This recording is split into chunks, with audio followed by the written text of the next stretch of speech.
I apologize for videoing my screen again. My microphone on my laptop is busted. Okay, so I keep getting questions about what I mean by after the belt. People have messaged me on YouTube like a dozen times, so I'm making a video. So this is the power flow in a Can-Am.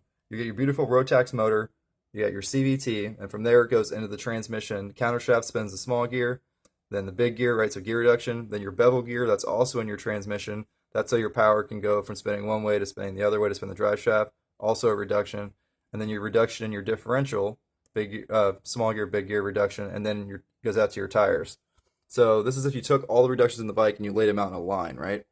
So the power goes from your crankshaft, your primary pulley, spins through the belt, secondary pulley, counter shaft, of the transmission, main shaft, and then there's your transmission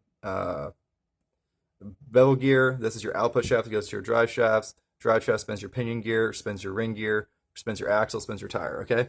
So what I mean by after the belt is these gears after the belt. These gears after the belt are the exact same ratio for every single Can-Am in 2016. Okay, for every single Can-Am except for the 1000 XMR, Renegade, and Outlander. And I refuse to get those because they're extremely heavy and they're drastically overpriced. Maybe one day when I don't care about weight or money, I'll get one. But so I'm looking at the XMR 850 right now. But what's driving me nuts is the XMR 850 has 30-inch silverbacks on it, and it's made to turn those tires over. But it uses the exact same set of gears as my. I mean, granted, the ring and pinion gear are bigger physically; they're both bigger, but same ratio. It uses the exact same ratio as my Outlander 570.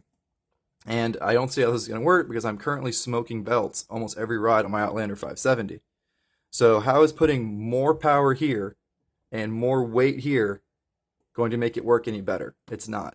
Um, so what I say by after the belt is you want your reduction after the belt. The belt is the only component in this line that can slip, right? Gear to gear, gear to gear, gear to gear. I mean, granted, Can-Am's ring gears explode sometimes and slip, but in a perfect world, the only thing that will ever slip is this piece of crap right here. So it doesn't matter how much power you make here. If this slips, your tire doesn't turn, right? So what Polaris does is they're like, okay, we know we're giving you a belt drive, but we're going to sell you a mud bike, and we're going to sell you an 850 Highlifter edition. We're going to put 25 2s on it. We're going to gear this, 30% lower. Your tire's like, 15% taller, and it's a lot heavier, so we'll gear this 30% lower. So your belt has about the same amount of torque on it as you would have on the stock bike. That's smart, Polaris. That makes sense. Can-Am just says, well, it's an 850. It's got tons of extra power anyways. It'll turn a 30. Let's bolt them on and sell it to the customer. The motor can spin that 30 all day long. However, the belt's going to slip. It doesn't matter if you have an extra 100 horsepower right here. It can't get to the wheels if this is slipping. And the reason this slips is because when it's at its lowest ratio, the secondary pulley has all this contact with the belt. The primary has only a little bit of contact around this corner. So when you're taking off from the line at low RPMs, trying to creep and not, break your tires and sink, you start engaging the clutch and then boom, it engages and it slips and your belt smokes and you don't go anywhere. If this was geared lower, the belt would have a much better chance of turning that tire. And that's why when they do the side-by-sides, they do the 6x6 transmission, they do that in the XMR 1000s now too, you get a 28% reduction right here and here. So that gives a much better chance of turning the tire with all the power it makes. With anything in off-roading, you always want your gear reduction as close to the wheels as possible. It's like you build a race truck, you put low gears in the axles. That's why like portals are really cool on Unimogs because the closer your reduction is to the wheel, the less torque is felt by everything else. So if you need 100 foot-pounds to turn this wheel and you have a 10-to-1 in your differential, everything else is only going to feel, well, say you don't have one reduction. Everything else would all your drive shafts like that would only feel a tenth of that. So 10 foot-pounds.